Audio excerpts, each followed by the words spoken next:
কুয়েটে ৩৭ জনকে বহিষ্কারের সিদ্ধান্ত প্রত্যাখ্যান করে শিক্ষার্থীদের বিক্ষোভ, তালা ভেঙে আবাসিক হলে প্রবেশ।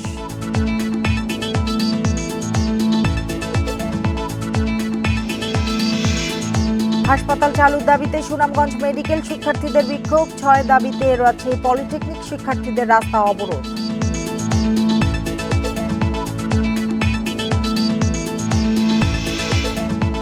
জামালপুরে গাছ বিক্রি নিয়ে মাকে কুপিয়ে হত্যার অভিযোগ ছেলের বিরুদ্ধে, আহত আরও একজন হাসপাতালে চিকিৎসাধীন।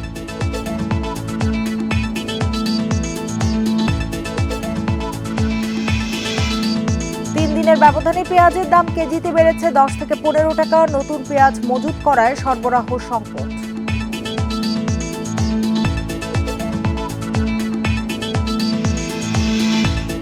বৃষ্টি না হওয়ায় বিভিন্ন জেলায় বোরো চাষাবাদ ব্যাহত, সেচে বাড়তি খরচে চাপের মুখে কৃষক।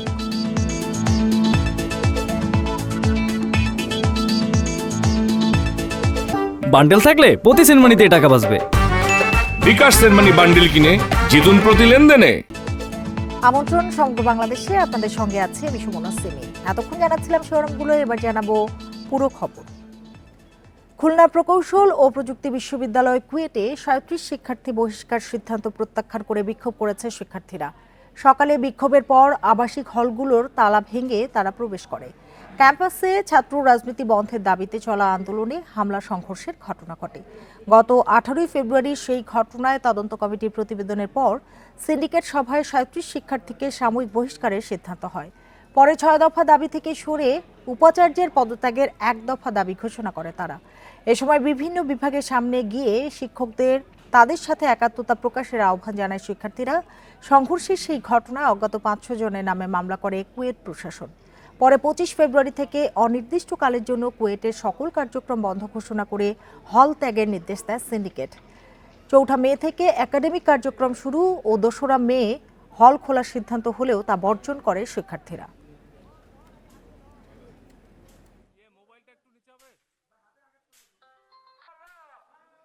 আমরা ৬ দফা থেকে ১ দফা ঘোষণা করছি। এই ভিসিকে অপসারণ আমাদের একমাত্র দাবি। একই সাথে নতুন ভিসির অধীনে নিরপেক্ষ তদন্ত কমিটির মাধ্যমে নিরপেক্ষ তদন্তের দাবি জানাচ্ছে। আরো জানাতে কুয়েট থেকে যোগ দিয়েছেন সহকর্মী অভিজিৎ পাল। অভিজিৎ পাল, এই মুহূর্তে ক্যাম্পাসের পরিস্থিতি কি, আর সমস্যার সমাধানে কোনো উদ্যোগ প্রশাসনের পক্ষ থেকে দেখছেন কিনা? এই মুহূর্তে ক্যাম্পাসের পরিস্থিতি যদি আপনাকে একটু দেখাই, আমরা এখন দাঁড়িয়ে আছি আপনার ডাক্তার এম এ রশিদ হলে। এম এ রশিদ হলের যে তালা ছিল সেই তালাটি শিক্ষার্থীরা ভেঙে দিয়েছেন এবং শিক্ষার্থীরা এখন হলের ভিতরে প্রবেশ করবেন এরকম একটি সিদ্ধান্ত রয়েছে এবং কিছু কয়েকজন ১-২ জন করে শিক্ষার্থী তারা এসে প্রধান ফটকে অপেক্ষা করছেন যে তারা তাদের রুমে প্রবেশ করবেন। শুধুমাত্র এই এম এ রশিদ হল না, এই হলের সহ আরো যে ৬টি হল রয়েছে ছেলেদের, সেই ৬টি হলেরই তালা ভেঙা হয়েছে এবং হলে শিক্ষার্থীরা প্রবেশ করেছেন এবং তারা বলছেন যে তারা হলে অবস্থান করবেন। আর আপনি যেমনটি বলছিলেন সে সংবাদে যে বিশ্ববিদ্যালয় সিন্ডিকেটের যে সিদ্ধান্ত হয়েছে গতকালকে যে ৩৭ জন শিক্ষার্থীকে বহিষ্কার করা হয়েছে এবং ৪ মে থেকে যে একাডেমিক কার্যক্রম শুরুর যে সিদ্ধান্ত রয়েছে সেই সিদ্ধান্ত কিন্তু শিক্ষার্থীরা বর্জন করেছেন এবং তারা বলছেন যে আমরা ধারণা করেছিলাম যে সিন্ডিকেট সভায় যে সিদ্ধান্ত আসবে সেটি ছাত্রদের পক্ষে আসবে, কিন্তু যেহেতু ছাত্রদের বিপক্ষে গেছে এই জন্য তারা এখন ১ দফা দাবিতে গেছেন এবং সেই ১ দফা দাবি হচ্ছে কুয়েট উপাচার্যের পদত্যাগ করতে হবে এবং তারা নতুন উপাচার্যের নিয়োগ চেয়েছেন এবং নতুন উপাচার্যের নিয়মে আসার পরে এবং তার নিয়ন্ত্রণেই আসলে যাতে নতুন করে এই সংঘর্ষের ঘটনায় আবার তারা তদন্ত হয় সেই দাবি তারা জানিয়েছেন এবং এই দাবি বাস্তবায়ন না হওয়া পর্যন্ত তারা তাদের আন্দোলন চালিয়ে যাবেন। আমরা অবশ্যই এই বিষয়ে কুয়েট উপাচার্যের সঙ্গে কিছুক্ষণ আগে কথা বলেছি এবং তিনি আমাদেরকে জানিয়েছেন যে শিক্ষার্থীদের কোনো বিষয় তিনি জোর করেননি, তবে হলে তালা ভাঙার বিষয়টিকে তারা আসলে তিনি বেআইনি হিসেবে বলছেন এবং তিনি বলছেন যে এই বিষয়টি তিনি সিন্ডিকেটে জানাবেন এবং সিন্ডিকেটই আসলে পরবর্তীতে যে সিদ্ধান্ত সেই সিদ্ধান্তগুলো নেবে। মূলত হচ্ছে গত 18 ফেব্রুয়ারি এই ক্যাম্পাসে ছাত্র রাজনীতি বন্ধের দাবিতে সাধারণ শিক্ষার্থীদের একটি কর্মসূচি ছিল এবং সেই সময় ছাত্র দল এবং বহিরাগতদের সাথে তাদের সংঘর্ষ হয় এবং সেই সংঘর্ষে প্রায় 1 থেকে 150 জন শিক্ষার্থী আহত হন। এর কিন্তু পাল্টা অভিযোগও ছাত্র দলের পক্ষ থেকে করা হয়েছে। ছাত্র দলের পক্ষ থেকে বলা হয়েছিল যে বৈষম্য বিরোধী ছাত্র আন্দোলন এবং ছাত্র শিবির মূলত সাধারণ শিক্ষার্থীদের ব্যানারে তাদের যে সদস্য সংগ্রহ কার্যক্রম ছিল সেই সদস্য সংগ্রহ কার্যক্রমে বাধা দেওয়ার জন্যই তারা হামলা করেছে। এই দাবি কিন্তু ছাত্র দলের পক্ষ থেকে ছিল এবং এর পরপরই সাধারণ শিক্ষার্থীরা তারা 6 দফা দাবি নিয়ে তারা আন্দোলন করে আসছিল এবং তারা শিক্ষা কার্যক্রম বন্ধ ঘোষণা করেছিল এবং এরপরে সিন্ডিকেট সভাতে আমরা দেখেছি যে 6 দফা দাবিতে হচ্ছে যে তারা ছাত্র রাজনীতি বন্ধ ঘোষণা করে সাধারণ শিক্ষার্থীরা, বিশ্ববিদ্যালয় প্রশাসন এবং 25 ফেব্রুয়ারি সিন্ডিকেট সভা শেষে তারা পুরোপুরি ক্যাম্পাস বন্ধ ঘোষণা করেন এবং শিক্ষার্থীদের হল ছেড়ে দেওয়ার নির্দেশ জানান এবং এর পরপরই শিক্ষার্থীরা হল ছেড়ে চলে যান এবং এরপর তারা 13ই এপ্রিল তারা হলে প্রবেশ করেন, ক্যাম্পাসে প্রবেশ করেন এবং হল খুলে দেওয়ার জন্য তারা আবেদন জানায়। কিন্তু আমরা দেখতে পাই যে 13 এপ্রিল পর থেকে প্রশাসন তাদেরকে কোনো তাদের এই দাবির সাথে তারা কোনো কথা বলেননি এবং গতকালকে সর্বশেষ সিন্ডিকেট সভায় তারা সিদ্ধান্ত নেয় যে এই সংঘর্ষের ঘটনায় 37 জন শিক্ষার্থীর সংশ্লিষ্টতা পাওয়ায় তাদেরকে সাময়িকভাবে বরখাস্ত করা হয়েছে এবং বিশ্ববিদ্যালয়ের যে আইন শৃঙ্খলা কমিটি আছে তারা পরবর্তী ব্যবস্থাগুলো নেবেন এবং এর পাশাপাশি বলা হয়েছিল যে 4 মে থেকে সেই একাডেমিক কার্যক্রম শুরু হবে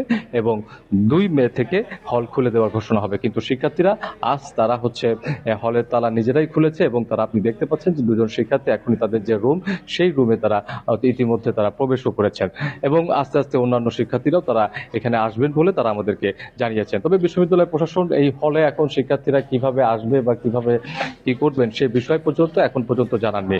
আর শিক্ষার্থীরা তাদের দাবির ব্যাপারে এখন পর্যন্ত অনড় এবং তারা বলছেন যে দাবি আদায় না হওয়া পর্যন্ত তারা তাদের যে আন্দোলন তারা এই আন্দোলন চালিয়ে যাবেন। আর কুয়েটের সর্বশেষ পরিস্থিতি জানাচ্ছিলেন সহকর্মী অভিজিৎ পাল। হাসপাতাল চালু না হওয়ায় শিক্ষা কার্যক্রম ব্যাহত হচ্ছে। সুনামগঞ্জ মেডিকেল কলেজের শিক্ষার্থীদের দ্রুত হাসপাতাল চালুর দাবিতে সকাল থেকে ক্লাস বর্জন করে বিক্ষোভের শিক্ষার্থীরা। সকাল 8টার দিকে মেডিকেল কলেজ প্রাঙ্গণে মানববন্ধন করেন বিক্ষুব্ধ শিক্ষার্থীরা। আন্দোলনকারীরা জানান 2020-21 শিক্ষাবর্ষ থেকে সুনামগঞ্জ মেডিকেল কলেজের কার্যক্রম চালু হলেও হাসপাতাল চালু না হওয়ায় হাতে কলমের শিক্ষা থেকে বঞ্চিত হচ্ছেন তারা। এছাড়াও ওয়ার্ড সুবিধা না পাওয়া, ট্রান্সপোর্ট, চিকিৎসা সরঞ্জাম, পর্যাপ্ত লোকবলের অভাব থাকায় দাপ্তরিক ও প্রশাসনিক কাজে প্রতিবন্ধকতা সৃষ্টি হচ্ছে বলে জানান তারা। আমরা ভর্তি হওয়ার আগ থেকে জানি যে হাসপাতাল 2023 বা 22 সালের মধ্যে তৈরি হয়ে যাবে, কিন্তু এখন 2025 সাল চলতেছে, হাসপাতাল চালু হওয়ার কোনো খবর নাই। আমরা অনেকবার স্যারদের কাছে আবেদন করেছি বাসের জন্য, কিন্তু আমাদেরকে আজকে হবে, কালকে হবে, গভর্নমেন্টের উপর, গভর্নমেন্ট থেকে আসতেছে না, এভাবে করে অনেক বাহানা দিয়ে হচ্ছে আমাদেরকে বাসের ব্যবস্থা করে দেওয়া হচ্ছে না। আমাদের প্রতি এই অবহেলা আমরা আর মেনে নিব না। আমরা চাই যেন খুব শীঘ্রই আমাদের ঠিকমতো ওয়ার্ড ক্লাস করার সুযোগ করে দেওয়া হয়। 6 দফা দাবিতে সড়ক অবরোধ করে বিক্ষোভ করছে রাজশাহী পলিটেকনিক ইনস্টিটিউটের শিক্ষার্থীরা। দুপুর 12টা থেকে নগরীর রেলগেট এলাকায় এ কর্মসূচিতে যান চলাচল বন্ধ হয়ে যায়। 6 দফা দাবি পূরণ না হওয়া পর্যন্ত আন্দোলন চালিয়ে যাওয়ার ঘোষণা দিয়ে তারা বলেন, জুনিয়র ইন্সট্রাক্টর পদে ক্রাফট ইন্সট্রাক্টরদের অবৈধ পদোন্নতির রায় হাইকোর্টের মাধ্যমে বাতিল এবং ডিপ্লোমা ইন ইঞ্জিনিয়ারিং কোর্সে যে কোনো বয়সে ভর্তির সুযোগ বাতিল সহ 4 বছর মেয়াদী ডিপ্লোমা ইন ইঞ্জিনিয়ার ও মনোটেকনোলজি পাশ করা শিক্ষার্থীদের জন্য সংরক্ষিত পদে নিয়োগ দিতে হবে। এছাড়া 6 দফার সকল দাবি মানতে হবে। পরে সেনাবাহিনীর সদস্যরা তাদের সড়ক থেকে সরিয়ে দেওয়ার চেষ্টা করে। পদ আমাদের জন্য তৈরি করা হয়েছে, সেটা ক্রাফট ইন্সট্রাক্টরদের 50% পদোন্নতি দিয়ে তাদেরকে আমাদের জুনিয়র ইন্সট্রাক্টর বানানো হচ্ছে। যারা বিতর্কিত ক্রাফট, এই ক্রাফট থেকে 50% প্রমোশনের মাধ্যমে জুনিয়র ইন্সট্রাক্টর হবে। যে এই রিটটা আছে, রিটটা খারিজ করতে হবে অতি দ্রুত। চট্টগ্রাম বিশ্ববিদ্যালয়ের শিক্ষার্থীর উপর অটোরিকশা চালকদের হামলার ঘটনায় ব্যবস্থা নেওয়ার আশ্বাসে প্রধান ফটক খুলে দিয়েছে বিক্ষুব্ধরা। দুপুর 12টার দিকে ফটকের তালা খুলে দেওয়ার পর বিশ্ববিদ্যালয়ে প্রবেশ করে যানবাহন। এর আগে গত রাতে বিশ্ববিদ্যালয়ের রাজনীতি বিজ্ঞান বিভাগের শিক্ষার্থী সুলতানুল আরেফিন বিশ্ববিদ্যালয়ের অদূরে রেল ক্রসিং এলাকায় দাঁড়িয়ে থাকা অবস্থায় তার পায়ের উপর দিয়ে সিএনজি চালিত একটি অটোরিকশা চলে যায়। এর জের ধরে চালকের সাথে বাগবিতণ্ডার এক পর্যায়ে ওই শিক্ষার্থীকে মারধরের অভিযোগ ওঠে। এর প্রতিবাদে রাত থেকে মূল ফটকে তালা দেওয়া হয়। এর ফলে বিশ্ববিদ্যালয়ে প্রবেশ করতে পারেনি কোনো যানবাহন। পরে হামলার ঘটনায় জড়িতদের বিরুদ্ধে বিশ্ববিদ্যালয়ের পক্ষ থেকে মামলার আশ্বাসে অবরোধ তুলে নেয় শিক্ষার্থীরা।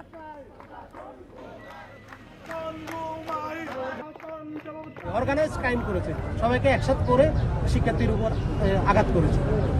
এটা অবশ্যই আমরা দেশীয় আইনে আমরা বিচারের জন্য আমরা সংশ্লিষ্ট থানাকে বলছি। জামালপুরে ছেলের বিরুদ্ধে মাকে কুপিয়ে হত্যার অভিযোগ উঠেছে। এ সময় আরও একজন আহত হয়ে হাসপাতালে চিকিৎসাধীন রয়েছেন।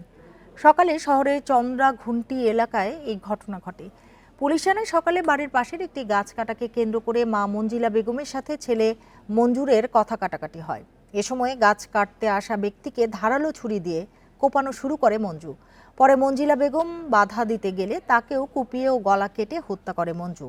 এরপর ঘটনাস্থল থেকে পালিয়ে যান তিনি। মরদেহ উদ্ধার করে ময়নাতদন্তের জন্য হাসপাতালের মর্গে পাঠানো হয়েছে। যে স্টেপ করছে সে পলাতক, তাকে ধরার জন্য আমরা টিম কাজ করতেছে। এখন পর্যন্ত অদ্যাবধি অভিযোগ পায়নি। অভিযোগ পেলে আইনগত ব্যবস্থা গ্রহণ করা হবে। সপ্তাহের ব্যবধানে বাজারে পেঁয়াজের দাম কেজিতে বেড়েছে 10 থেকে 15 টাকা। মাত্র এক সপ্তাহ আগে প্রতি কেজি পেঁয়াজ 40 টাকা দরে বিক্রি হলেও তা বেড়ে দাঁড়িয়েছে 55 থেকে 60 টাকায়। ব্যবসায়ীদের দাবি, অতিরিক্ত লাভের আশায় পেঁয়াজ মজুত করেছেন চাষিরা। অন্যদিকে কৃষকদের দাবি, ন্যায্য দাম না পাওয়ায় আপাতত পেঁয়াজ বিক্রি করছেন না তারা। গত এক সপ্তাহ আগে কুষ্টিয়া শহরের সাদ্দাম হোসেন বাজারে খুচরা পর্যায়ে পেঁয়াজ বিক্রি হয়েছে 35 টাকা। তবে এক সপ্তাহ পর সেই পেঁয়াজ কেজিতে বিক্রি হচ্ছে 45 থেকে 50 টাকা পর্যন্ত। চাষিরা রাখি দিচ্ছে দাম বৃদ্ধি হওয়ার জন্য, আর আছে যারা স্টক করছে লোকজন কিনে। কৃষি সম্প্রসারণ অধিদপ্তরের দেয়া তথ্য মতে আবহাওয়া অনুকূলে থাকায় এবার লক্ষ্যমাত্রার চেয়ে 39 হেক্টর বেশি আবাদ হয়েছে। তবে চাষিদের দাবি, বাজারে পেঁয়াজের দাম প্রতি মন 1000 থেকে 1200 টাকা। এই টাকা দিয়ে তাদের খরচ মিটে না, তাই আপাতত ঘরে পেঁয়াজ রেখে দিয়েছেন তারা। কেজি 10-15 টাকা পাইকারি বাইরে গেছে 4-5 দিনে। বাদাই পাঠি কিনছে, আর এখন ইন্ডিয়ান পেঁয়াজ বর্ডার বন্ধ, ওই জন্য দাম বেশি। সপ্তাহে পেঁয়াজ বিক্রি হচ্ছিল আপনার 1100-1200 টাকা এবং 1000 টাকা এমন বিক্রি হচ্ছে। এই জন্য চাষিদের উৎপাদন ক্ষমতা ব্যয় হচ্ছিল। এই জন্য হচ্ছে চাষিরা পেঁয়াজ বেঁচে পেঁয়াজ চাষিরা স্টক করে রাখছে। পাবনার পাইকারি ও খুচরা বাজারগুলোতে পেঁয়াজের দাম বাড়তে শুরু করেছে। 3 দিনে কেজিতে দাম বেড়েছে 15 টাকা। প্রতি কেজি পেঁয়াজ বিক্রি হচ্ছে 55 থেকে 60 টাকা কেজি দরে। ব্যবসায়ীদের দাবি, অতিরিক্ত লাভের আশায় চাষিরা পেঁয়াজ মজুত করায় বাড়তি দামে বিক্রি করছেন তারা। 3 দিন আগে খুচরা বেচছি 40 টাকা কেজি, আজকে বিক্রি করা লাগবে ভালোটা 60 টাকা কেজি। বিক্রি করতে 60 টাকা, আর হলে পাইকারি 55 টাকা কেজি দিচ্ছি, 2000 টাকা করে আমরা কিনছি। গত সপ্তাহে রাজবাড়ীতেও পেঁয়াজ কেজিতে বিক্রি হয়েছিল 35 টাকা। তবে এক সপ্তাহের ব্যবধানে খুচরা পর্যায়ে বিক্রি হচ্ছে 48 থেকে 50 টাকা। ব্যবসায়ীরা বলছে, সরবরাহ কমায় বাজারে বেড়েছে পেঁয়াজের দাম। আমদানি না বাড়লে দাম আরও বাড়ার শঙ্কা তাদের। কৃষক বৃষ্টি নাই, পেঁয়াজ ভালো হয়েছে, ঘরে দাঁড়িয়ে মালের দরকার 500 মণ, আমদানি হয় 300 মণ। একই চিত্র ফরিদপুরেও। 4 দিনের ব্যবধানে ফরিদপুরের বাজারে পেঁয়াজের দাম কেজিতে বেড়েছে 10 টাকা। Tanzil Hasnat, independent news. কক্সবাজারের মহেশখালীতে কথা কাটাকাটির জেরে এক বিএনপি কর্মীকে পিটিয়ে ও ছুরিকাঘাত করে হত্যার ঘটনা ঘটেছে। এ ঘটনায় একজনকে আটক করে পুলিশে দিয়েছেন স্থানীয়রা। নিহত রশিদ আহমেদ কালারমার ছড়া ইউনিয়ন বিএনপির সদস্য ও 1 নম্বর ওয়ার্ড বিএনপি সহ সভাপতি। প্রত্যক্ষদর্শীরা জানান, রাজনীতি নিয়ে তর্কের এক পর্যায়ে রশিদকে মেরে পালিয়ে যায় ইউনিয়ন ছাত্রলীগ নেতা অমিত ইকবাল ও তার ভাই কামরুল। পরে স্থানীয়রা উদ্ধার করে হাসপাতালে নিলে চিকিৎসক মৃত ঘোষণা করেন তাকে। রশিদের মৃত্যুর খবর ছড়িয়ে পড়লে বিক্ষুব্ধ জনতা অমিতের বাড়ি ঘেরাও করে। সেখান থেকে কামরুলকে ধরে মহেশখালী থানা পুলিশে দেন তারা।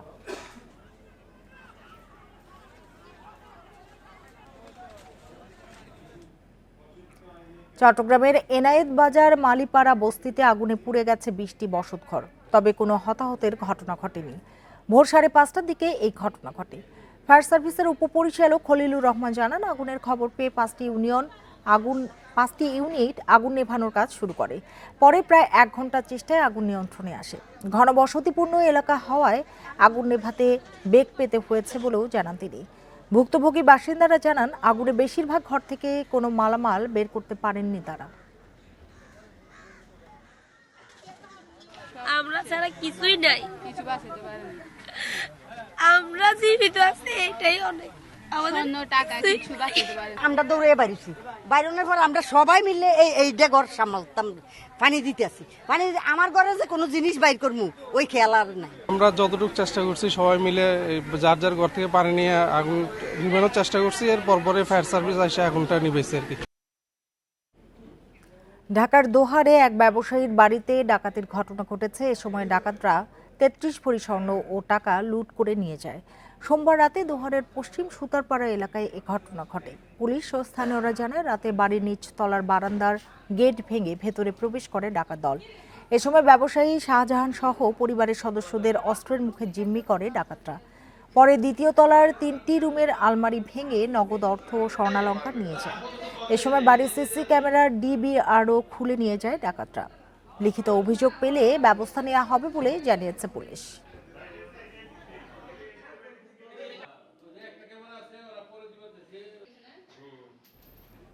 কুষ্টিয়া সদরে পণ্যবাহী ট্রাক চাপায় মোহাম্মদ আলী নামে মসজিদের এক ইমাম নিহত হয়েছেন। ভোরে কুষ্টিয়া চুয়াডাঙ্গা আঞ্চলিক সড়কের নওদাপাড়া এলাকায় এই দুর্ঘটনা ঘটে।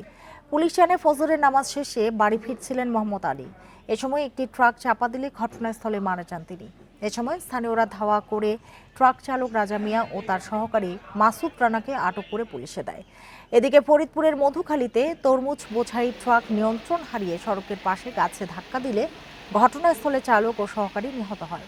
মঙ্গলবার রাতে ঢাকা খুলনা মহাসড়কের মধুখালী উপজেলার ঘোপঘাট এলাকায় এ দুর্ঘটনা ঘটে। পরে ফায়ার সার্ভিসের কর্মীরা এসে 2 ঘন্টার চেষ্টায় মরদেহ উদ্ধার করে।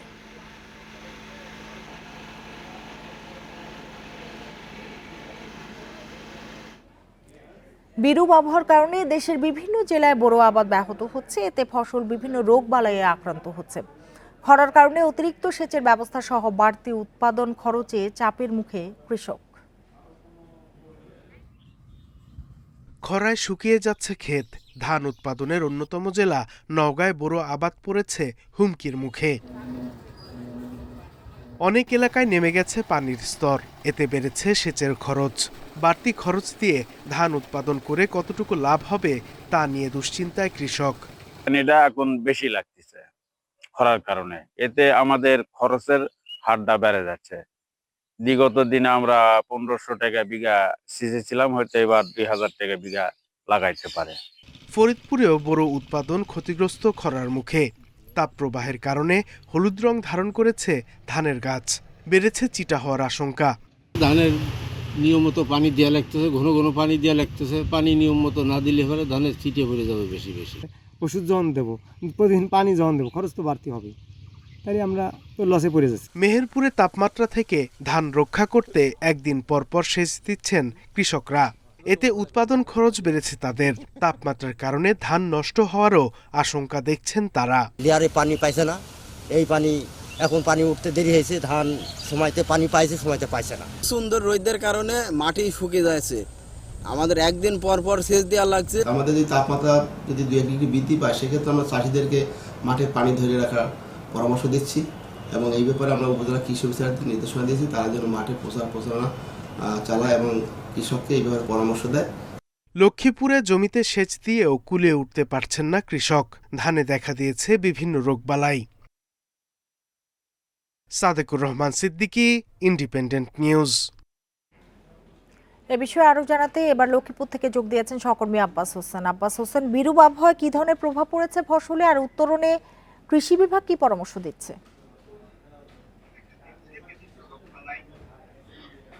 আসলে গত 1 মাস ধরে লক্ষ্মীপুর আমরা দেখেছি প্রচন্ড যে গরম সেটি বয়ে যাচ্ছে। এই গরমের কারণে কিন্তু যে অনেক যে বড়র যে আবাদ রয়েছে, অর্থাৎ সেখানে কিন্তু সেচ দিতে পারছে না। অর্থাৎ যতক্ষণ পানি দেওয়া হচ্ছে, পানি কিন্তু শুকিয়ে যাচ্ছে।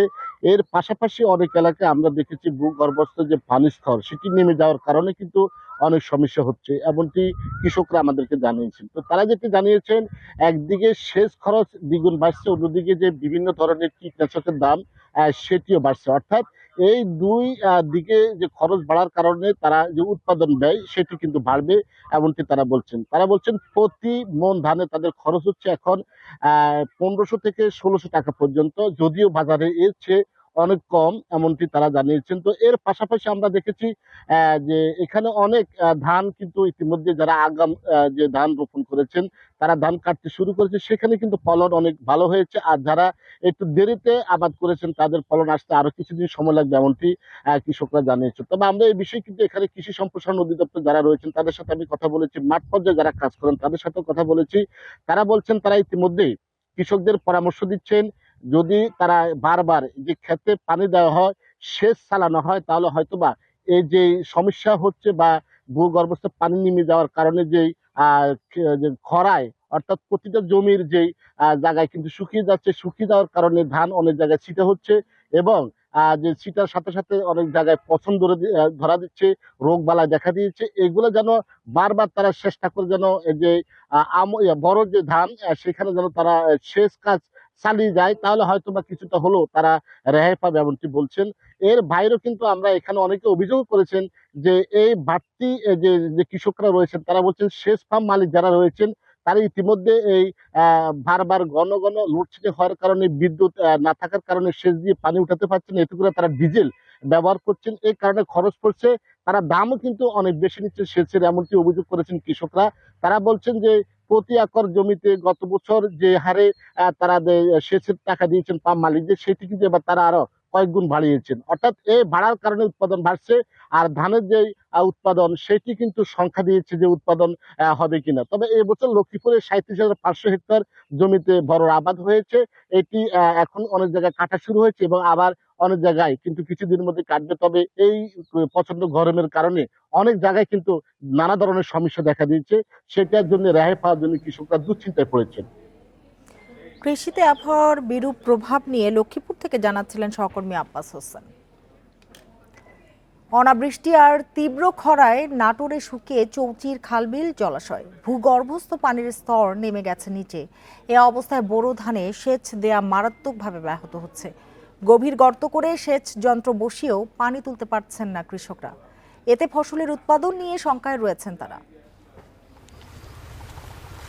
গ্রীষ্মের তাপদাহে খালবিল জলাশয় কোথাও নেই পানি, খরায় পানির স্তরও নেমে গেছে। এতে গভীর নলকূপে পানি না আসায় খেতে সেচ দিতে পারছেন না নাটোরের কৃষকরা। এ অবস্থায় ধান, ভুট্টা, সবজি সহ বেশিরভাগ ফসল নষ্ট হওয়ার উপক্রম হয়েছে। কৃষি বিভাগের হিসাবে জেলার নলডাঙ্গা উপজেলায় 1600 সেচ যন্ত্র রয়েছে। এর মধ্যে প্রায় 80 ভাগেই উঠছে না পানি। একই চিত্র জেলার প্রায় সব এলাকাতে। আর পানি না পাওয়ার কারণে ফসল নষ্ট হওয়ার ভাগে চলে গেছে। এখন যদি আর কিছুদিন বৃষ্টি না হয় তাহলে আমরা ফসল একটা ঘর তুলতে পারবো না। এমন খরা হচ্ছে, আগে তো 2 ফিট খুনলে হচ্ছিল, এখন 5 ফিট খুনলেও পানি পাওয়া যাচ্ছে না। তীব্র খরায় ফসলের ক্ষেতে সেচ দিতে আগের চেয়ে সময় ও খরচ কয়েক গুণ বেড়েছে বলে অভিযোগ কৃষকদের। 1 বিঘা মাটি সেচতে 1 লিটার তেল হলেই হয়ে যাচ্ছে, আর বর্তমানে 5 লিটার লাগছে 1 বিঘা মাটি সেচ করতে। পানি লেয়ার দুটো উপরে থাকতে 1 ঘন্টা থেকে 1.5 ঘন্টা সময় লাগতো পানি সেচতে, সেখানে আমাদের সময় লাগতেছে এখন 5 থেকে 6 ঘন্টা প্রতি বিঘাতে। সরকারের সেচ বিভাগের সঙ্গে জড়িতরা বলছেন, সঠিক দূরত্ব না মেনে এবং অপরিকল্পিতভাবে সেচ যন্ত্র বসানোর কারণে কোথাও কোথাও পানির স্তর নেমে সংকট তৈরি হয়েছে। ভূগর্ভস্থ পানির উপরে চাপ কমানোর জন্য বিডিসি নাটোর সেচ বিভাগ পানাশী প্রকল্পের আওতায় নদীতে প্রায় 249টি গভীর এলএলপি পাম্প, বিদ্যুৎ চালিত এবং সৌরশক্তি চালিত পাম্প বসিয়ে কৃষককে সেচ প্রদান করছে। ফলে ভূগর্ভস্থ পানির ব্যবহার অনেকটাই কমে গিয়েছে। সময় মতো সেচ সমস্যা দূর করা না হলে কাঙ্ক্ষিত ফসলে উৎপাদন ব্যাহত হওয়ার আশঙ্কা করছেন কৃষকরা। Independent news. নেত্রকোনা ও সুনামগঞ্জের হাওর অঞ্চলে কৃষকরা ধান ঘরে তোলায় ব্যস্ত। সকাল থেকে সন্ধ্যা পর্যন্ত চলছে ধান কাটা ও মাড়াইয়ের কাজ। ধান ঝাড়া ও শুকাতে ব্যস্ত কিষানীরাও। শুকানোর পর বস্তায় ও ডোলে ভরে রাখা হচ্ছে ধান। ফলন ভালো হওয়ায় কৃষকের মনেও আনন্দ। নেত্রকোনায় এবার মোট 1,85,460 হেক্টর জমিতে বোরো আবাদ হয়েছে। এর মধ্যে হাওরে আবাদ হয় 41,075 হেক্টর। হাওর জুড়ে আগাম উফশি 88, 89, 92 ও হাইব্রিড জাতের ধান। চলছে বোরো ধান কাটা ও মাড়াইয়ের কাজ। আবহাওয়া অনুকূলে থাকায় কাঠা প্রতি 6 থেকে 10 মণ ধানের ফলন পেয়ে কৃষকেরা খুশি। আর এই বছরের কৃষিতে আমরা অনেকটা লাভবান হইব। আমি অষ্টআশি আগাম ধানটা কাটতেছি, হ্যাঁ, এটা মোটামুটি ভালোই হয়েছে। 29 ধানও মোটামুটি ভালো হয়েছে। এপ্রিলের মধ্যে হাওরের ধান কাটা শেষ করার কথা জানিয়েছে কৃষি অফিস। গুঁড়ো ফসলের ক্ষেত্রে কৃষক ভাইদের নিকট নতুন যে আগাম জাতগুলি আছে এবং ধান গবেষণা প্রতিষ্ঠানের যে উচ্চ ফলনশীল জাত, পাশাপাশি হাইব্রিড জাত, এগুলি মাঠ পর্যায়ে আমরা সম্প্রসারণ করেছি। পাশাপাশি ফসলগুলি আবাদের ক্ষেত্রে কৃষক ভাইরা যাতে সুষম মাত্রায় সার ব্যবহার করতে পারেন সেটিও আমরা নিশ্চিত করেছিলাম। আবহাওয়া অনুকূলে থাকায় বৈশাখ শুরুর আগেই বিচ্ছিন্নভাবে সুনামগঞ্জের হাওরে ধান কাটা শুরু হয়ে গেছে। ধানের ফলনে কৃষক খুশি, তবে তাদের অভিযোগ প্রয়োজনের তুলনায় হারভেস্টার মেশিন কম থাকার সুযোগে বেশি টাকা নিচ্ছেন হারভেস্টার মালিকরা। মেশিন আইয়া অনেক চার্জ করে, পরে আমরা একদিনে কত এক সপ্তাহ গুঁড়া এর পরে খাইটা দেয় না, 2000-2200 করে হইয়া তারা বইয়া থাকে। ফলন মোটামুটি ভালোই আছে, 20 মন আছে, উর্দেটা 15 মন 12 মন, এর নিচে আর যায় না। এই বছর সুনামগঞ্জের 137টি হাওরে 2,23,500 হেক্টর জমিতে বোরো আবাদ হয়েছে। Sadekur Rahman Siddiqui, Independent News. সারা দেশের মতো গাইবান্ধার সাঘাটাতেও বর্ণাঢ্য আয়োজনের মধ্য দিয়ে উদযাপিত হয়েছে বাংলা নববর্ষ। সোমবার উপজেলা প্রশাসনের আয়োজনে দিনব্যাপী নানা কর্মসূচির আয়োজন করা হয়। এর মধ্যে ছিল আনন্দ শোভাযাত্রা, সাংস্কৃতিক অনুষ্ঠান, লোকজ খেলাধুলা ও পান্তা ইলিশ পরিবেশন। বাঙালি চিরায়ত সংস্কৃতি ও ঐতিহ্য তুলে ধরতে এই আয়োজনে অংশ নেন বিভিন্ন শ্রেণী পেশার মানুষ। এতে উপস্থিত ছিলেন জেলা বিএনপির সহ সভাপতি আলহাজ নাহিদুজ্জামান নিশাত, উপজেলা বিএনপির আহ্বায়ক আলহাজ মোহাম্মদ আলী, সিনিয়র যুগ্ম আহ্বায়ক মঈন প্রধান লাবু। এছাড়া স্থানীয় জনপ্রতিনিধি, শিক্ষক, সাংস্কৃতিক কর্মীদের অংশগ্রহণে প্রাণবন্ত পরিবেশে দিনটি উদযাপন করা হয়।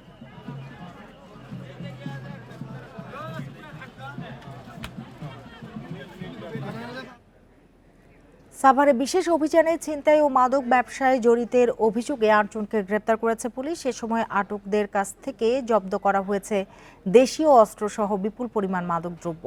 দুপুরে সাভার মডেল থানায় সংবাদ সম্মেলনে জানানো হয়, সকাল পর্যন্ত গত 24 ঘন্টায় বিশেষ অভিযান পরিচালনা করে 2টি সুইচ গিয়ার সহ 3 ছিনতাইকারীকে আটক করা হয়েছে। এছাড়া ঢাকা আরিচা মহাসড়কে চেকপোস্ট বসিয়ে 4000 ইয়াবা সহ আটক করা হয়েছে এক মাদক কারবারিকে। আলাদা আরও 2টি অভিযানে আমিনবাজার এলাকা থেকে 2.5 কেজি গাঁজা সহ 4 জনকে আটক করা হয়েছে। গত 24 ঘন্টায় আমাদের যে সাফল্য রয়েছে, আগামীতে এরকম যারা অপরাধ করার ধৃষ্টতা দেখাবে তাদেরকে অবশ্যই আমরা আইনের আওতায় নিয়ে আসব। নোয়াখালী সদরে চালককে হত্যা করে অটোরিকশা ছিনতাইয়ে জড়িত মনিরুল ইসলাম মামুনকে গ্রেপ্তার করেছে পুলিশ। ভোরে মাইজদির পেট্রোল পাম্পের পাশ থেকে তাকে গ্রেপ্তার করা হয়। অপরাধ স্বীকার করে আদালতে জবানবন্দি দিতে রাজি হয়েছে বলে জানান সুধারাম থানার ওসি কামরুল ইসলাম। তিনি বলেন, দুপুরে আসামি মামুনকে নোয়াখালী চিফ জুডিশিয়াল ম্যাজিস্ট্রেট আদালতে হাজির করা হয়েছে। এর আগে গত বৃহস্পতিবার দুপুরে উপজেলার ডাক্তারবাজার স্লুইস গেট খাল সংলগ্ন একটি কবরস্থানের পাশ থেকে অটোরিকশা চালক বাবর হোসেনের মরদেহ উদ্ধার করা হয়। হত্যাকারীর বিচার দাবিতে জেলা প্রশাসকের কার্যালয়ের সামনে মানববন্ধন করে স্বজন ও এলাকাবাসী।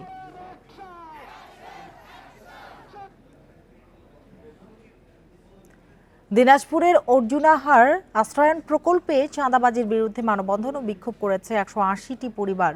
সকালে উপজেলার বীরগঞ্জে এই কর্মসূচি পালিত হয়েছে।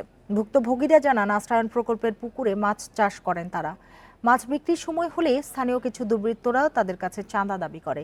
প্রতিবাদ করতে গেলে সাধারণ মানুষের উপর অত্যাচার করা হয়।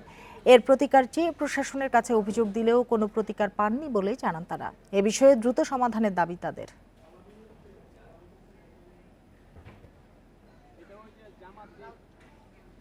সংস্কারের অভাবে বেহাল দশা লক্ষ্মীপুরের ঢাকা চট্টগ্রাম মহাসড়কের।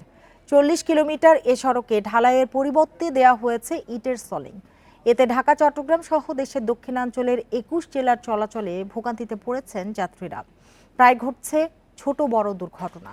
সড়ক বিভাগ বলছে, মহাসড়কটি 4 লেনে উন্নীত করার জন্য 1500 কোটি টাকার প্রকল্প অনুমোদন দেওয়া হয়েছে। লক্ষ্মীপুর ঢাকা চট্টগ্রাম মহাসড়ক এটি।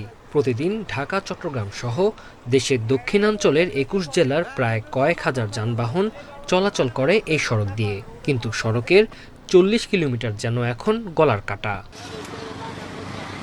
সবশেষ ৮ বছর আগে মহাসড়কটিতে করা হয় কার্পেটিংয়ের কাজ। পরে সড়কটি ক্ষতিগ্রস্ত হলে দেয়া হয় ইটের সলিং। গাড়ির চাকায় যা পরিণত হয়েছে ধুলাবালিতে, ছড়িয়ে পড়েছে পুরো সড়কে। যে রোডের যে রাস্তার মধ্যে এখন যে বেহাল দশা, ধুমা উঠি নিম্নমানের ইট ব্যবহার করছে, ধুমা সব অন্ধকারাচ্ছন্ন হয়ে যায়। যদি রাষ্ট্রের টাকা না থাকে তাহলে জনগণ থেকে চাঁদা তুলে হলেও এই রাস্তাটা সংস্কার করা উচিত এবং ইটের সোলিং উঠে প্রয়োজনে মাটি ফেলাই দেয়। যানবাহন চালকরা বলছেন ৪০ কিলোমিটার পথ যেতে সময় লাগছে ৪ ঘন্টা। এছাড়া প্রায় গাড়ির ইঞ্জিন বিকল ও যন্ত্রাংশ নষ্ট হয়ে ভোগান্তিতে পড়তে হয় তাদের। রাস্তাগুলো এত খারাপ হয়েছে যে গাড়ি নিয়ে আসতে যাইতে চাকার ব্যারিং ভাঙে, এক্সেল ভাঙে, এই রাস্তা চলাটাই খুব মুশকিল। মহাসড়কটি ইটের সোলিংয়ের মাধ্যমে আপৎকালীন মেরামতের কথা বলছে সড়ক বিভাগ। এছাড়া মহাসড়কটি ৪ লেনে উন্নীত হলে দুর্ভোগ কমে আসবে। এই রাস্তাটা আমরা বিভিন্ন সময় পানি দিয়ে রাখতেছি, কিন্তু যা পর্যাপ্ত না। 4 লেন প্রকল্পের যে ইভ্যালুয়েশনটা আমরা দ্রুত সম্পন্ন করার চেষ্টা করতেছি। এখন বর্তমানে যাচাই বাছাই পর্যায়ে চলছে। গত ৬ মাসে এই সড়কটিতে ঘটেছে 18টি দুর্ঘটনা, মারা গেছেন 25 জন। Independent news. দেশে প্রথমবারের মতো রাজশাহীতে ঘড়িয়াল প্রজনন কেন্দ্র চালু করা হয়েছে। সকালে নগরীর শহীদ জিয়া শিশু পার্ক সংলগ্ন কেন্দ্রটির উদ্বোধন করেন প্রধান বন সংরক্ষক আমির হোসেন চৌধুরী। এ সময় গাজীপুর সাফারি পার্ক হতে আনা একটি পুরুষ ও একটি নারী ঘড়িয়াল প্রজনন কেন্দ্রে অবমুক্ত করা হয়। রাজশাহী বিভাগীয় বন্যপ্রাণী সংরক্ষণ কর্মকর্তারা জানান, ঘড়িয়াল বর্তমানে মহাবিপদাপন্ন প্রাণী। একসময় পদ্মা, মেঘনা, যমুনা ও ব্রহ্মপুত্র নদীতে দেখা যেত। তবে নদী দূষণ, নাব্যতা হ্রাস, অবৈধ শিকারের কারণে প্রজননে ব্যাঘাত ঘটায় ঘড়িয়াল এখন বিলুপ্তির পথে। তবে প্রজননের মাধ্যমে আবারও ঘড়িয়ালের বংশবৃদ্ধির চেষ্টা চলছে। পলিউশন ফ্রি একটি ওয়াটার বডি থাকা দরকার, সেখানে একটি বীজ মতো থাকা দরকার এবং সেখান থেকেও যাতে ডিম কালেকশন করে আমরা ইনকিউবেটরে ফোটাইতে পারি সেই ব্যবস্থাটিও থাকা দরকার। তাই সেইটি আগে কিন্তু আমরা যখন 2015-16 সালে যখন চেষ্টা করেছিল তখন কিন্তু সেইটি ছিল না, বাট আজকে আমরা রাজশাহীর পবায় আমাদের এই যে পুকুরটাতে আমরা এটা তৈরি করেছি। শরীয়তপুরের ভেদরগঞ্জে রোমান হত্যা মামলার সঠিক তদন্ত এবং আসামিদের বিচার দাবিতে বিক্ষোভ মিছিল ও মানববন্ধন করেছে ভুক্তভোগীর পরিবার ও স্থানীয়রা। সকালে জেলা প্রশাসক কার্যালয়ের সামনে ঘণ্টাব্যাপী এই কর্মসূচিতে বক্তারা অভিযোগ করে, রোমান হত্যার ঘটনায় ভেদরগঞ্জ থানায় করা মামলায় ওভাররাইটিং করা হয়েছে। এছাড়া তদন্ত কর্মকর্তাদের অবহেলায় সহজে গ্রেপ্তারকৃত আসামিরা জামিন পাচ্ছে বলেও অভিযোগ তাদের। তবে থানা পুলিশ এসব দাবি অস্বীকার করেছে। গত 30 মার্চ উপজেলার গৈড্ডা এলাকায় কথা কাটাকাটির জেরে রোমানকে এলোপাতাড়ি পেটালে তার মৃত্যু হয়।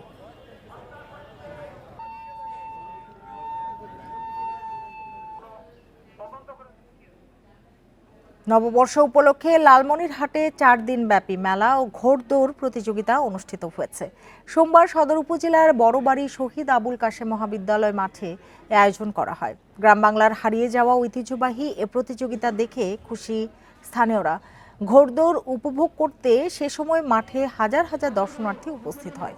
আয়োজকরা জানিয়েছেন, বাংলার ঐতিহ্য ধরে রাখার জন্য প্রতি বছরের ন্যায় এবছরও বৈশাখী মেলায় অন্যান্য গ্রামীণ মেলা ও খেলাধুলার পাশাপাশি ঘোড়দৌড়ের আয়োজন করা হয়েছে।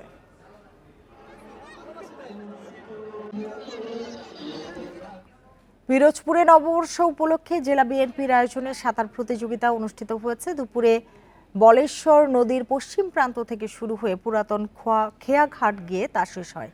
1 কিলোমিটার দীর্ঘ এই সাঁতার প্রতিযোগিতায় 32 জন অংশগ্রহণ করেন।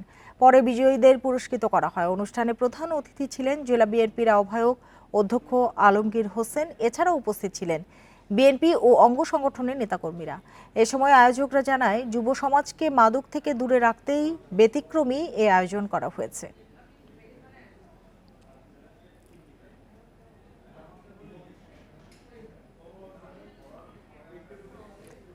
বৈশাখের দ্বিতীয় দিনে গোপালগঞ্জে বৃষ্টি হয়েছে। এতে বেশ কয়েকদিনের গরম থেকে স্বস্তি মিলেছে। সকাল 11টা থেকে দুপুর 12:30 পর্যন্ত থেমে থেমে বৃষ্টি হয়। এতে জনজীবনে নিয়ে এসেছে কিছুটা স্বস্তি। আবহাওয়া অফিসের ভারপ্রাপ্ত কর্মকর্তা আবু সুফিয়ান জানান, বেলা 12টা পর্যন্ত 7.4 মিলিমিটার বৃষ্টিপাত রেকর্ড করা হয়েছে। আগামী 20 এপ্রিল পর্যন্ত বিক্ষিপ্তভাবে বৃষ্টিপাত হবে। এদিকে কয়েকদিনের প্রচণ্ড গরম ও তীব্র দাবদাহের পরে উপকূলীয় বিভিন্ন স্থানে বৃষ্টি হয়েছে। কলাপাড়ার বিভিন্ন স্থানে ঘণ্টাব্যাপী মুষলধারে বৃষ্টি হয়। হঠাৎ বৃষ্টিতে স্বস্তি নেমেছে জনজীবনে।